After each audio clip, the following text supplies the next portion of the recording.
Je n'avais même pas eu le temps d'avaler ma bouchée de dinde que la voix de ma mère a traversé la table. Calme, tranchante, irréversible. Tu dois partir. Autour de moi, les couverts ont continué de s'entrechoquer comme si rien ne venait de se produire. Comme si ma vie ne venait pas de basculer en plein repas de Noël. Mon cœur s'est mis à battre si fort que j'avais l'impression que tout le monde pouvait l'entendre, mais personne n'a levé les yeux vers moi. À cet instant précis, j'ai compris que cette phrase n'était pas une simple remarque lancée sous l'effet de la fatigue, mais une décision froide, réfléchie, et que j'étais le seul à ne pas avoir été prévenu. J'étais assis là, entouré de ma famille, et pourtant je me sentais soudainement incroyablement seul, comme si je venais d'être expulsé de mon propre foyer, sans même avoir eu le droit de comprendre pourquoi.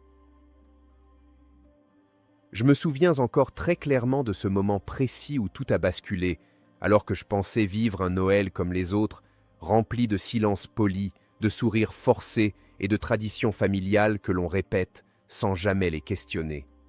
J'étais assis à table, la fourchette à la main, la bouche encore occupée par une bouchée de dinde, quand ma mère a prononcé ces mots d'une voix étonnamment calme. « Tu dois déménager ». Il n'y avait ni colère apparente, ni émotion visible, seulement une certitude froide. À cet instant, j'ai senti quelque chose se fissurer à l'intérieur de moi, comme si une vérité longtemps cachée venait soudain de se révéler sans prévenir.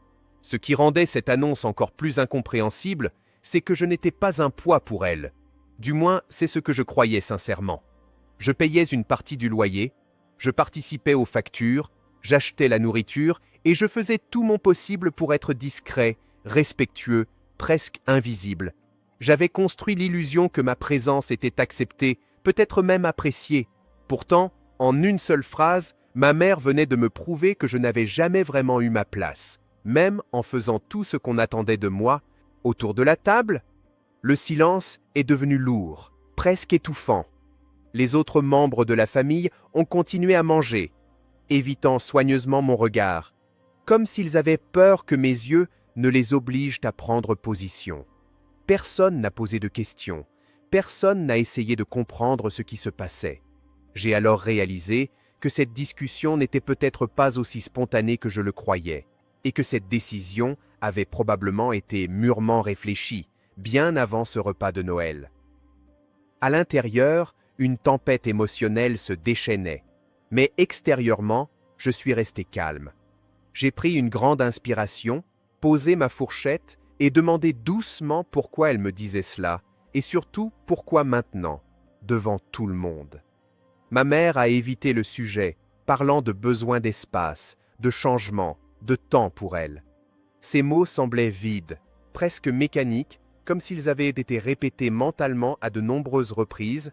Ce soir-là, j'ai compris que ce n'était pas seulement une question de logement ou d'indépendance. C'était une rupture silencieuse, une manière de me dire que, malgré tous mes efforts, je n'étais plus le bienvenu dans ce que j'avais toujours considéré comme mon foyer. La douleur ne venait pas seulement de l'annonce, mais de la façon dont elle avait été faite, froide, publique, sans aucune considération pour mes sentiments. Après cette annonce brutale, j'ai passé le reste du repas dans un état étrange, oscillant entre l'incrédulité et une profonde tristesse. Chaque bouchée me semblait lourde, chaque rire autour de la table résonnait comme une moquerie involontaire. Je regardais ma mère parler normalement, comme si elle n'avait pas bouleversé ma vie quelques minutes plus tôt. Ce contraste m'a fait comprendre à quel point nos perceptions de la famille et de l'amour étaient différentes. Dans les jours qui ont suivi, j'ai tenté d'avoir une conversation plus posée avec elle, espérant qu'il y avait eu un malentendu ou que ses paroles avaient été dictées par la fatigue ou le stress des fêtes. Mais plus je cherchais à comprendre, plus je me heurtais à un mur d'indifférence. Elle répétait qu'elle avait besoin de son espace, qu'il était temps pour moi de voler de mes propres ailes sans jamais reconnaître la violence émotionnelle de sa manière de faire. Je me suis alors mis à repenser à mon enfance, à tous ces moments où j'avais essayé de mériter sa reconnaissance, son affection, son approbation. Avais-je toujours été de trop sans m'en rendre compte? Cette question me hantait chaque nuit, me faisant douter de mes souvenirs, de ma valeur et même de mon identité.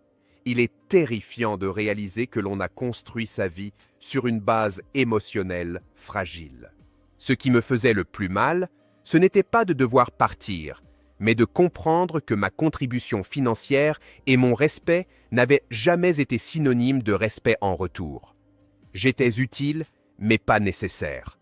Présent, mais pas désiré. Cette prise de conscience m'a ouvert les yeux sur une vérité difficile à accepter. Parfois, même les liens familiaux les plus forts peuvent être conditionnels. Peu à peu, j'ai cessé de chercher des excuses à son comportement. J'ai commencé à voir cette situation non plus comme un rejet total, mais comme une révélation douloureuse. Noël, censé être un moment de chaleur et de partage, s'était transformé en miroir cruel de réalité que je refusais de voir depuis longtemps. Faire mes cartons a été l'une des expériences les plus émotionnelles de ma vie. Chaque objet que je rangeais me rappelait un souvenir, une époque où je pensais encore appartenir pleinement à cette maison. Je ressentais un mélange de colère, de tristesse et de honte, comme si mon départ était une preuve de mon échec personnel, alors qu'au fond, je savais que ce n'était pas entièrement vrai. Ma mère observait mes préparatifs de loin, sans intervenir, sans poser de questions. Son silence était plus blessant que ses paroles. J'aurais préféré une dispute, une explosion émotionnelle, quelque chose qui montre qu'elle se souciait encore. Mais il n'y avait rien, juste une distance froide, presque administrative, comme si je n'étais qu'un dossier à clôturer. En quittant la maison, j'ai ressenti un vide immense, mais aussi une étrange sensation de soulagement.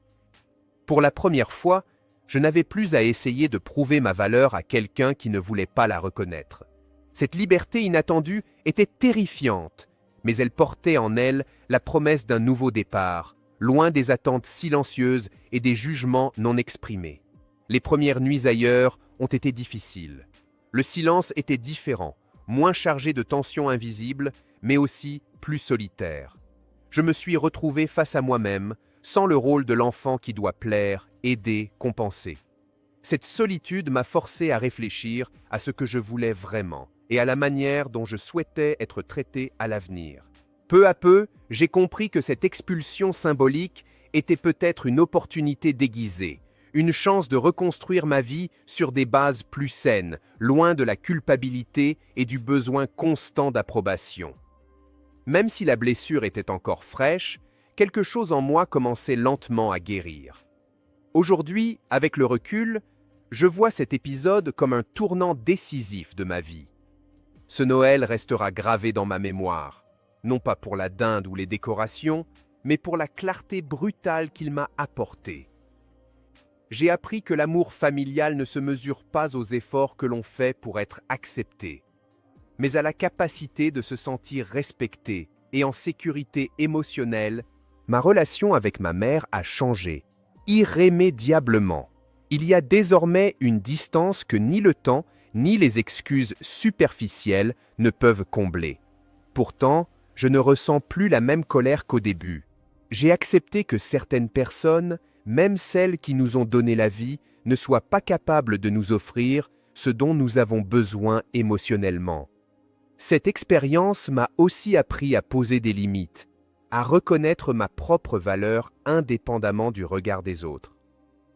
J'ai cessé de confondre tolérance et amour, aide et obligation.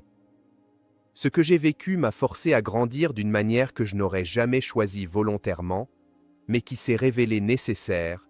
Je raconte cette histoire aujourd'hui non pas pour accuser, mais pour libérer.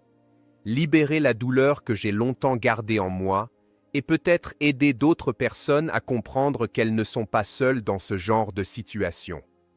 Parfois, les moments les plus douloureux sont ceux qui nous réveillent le plus brutalement.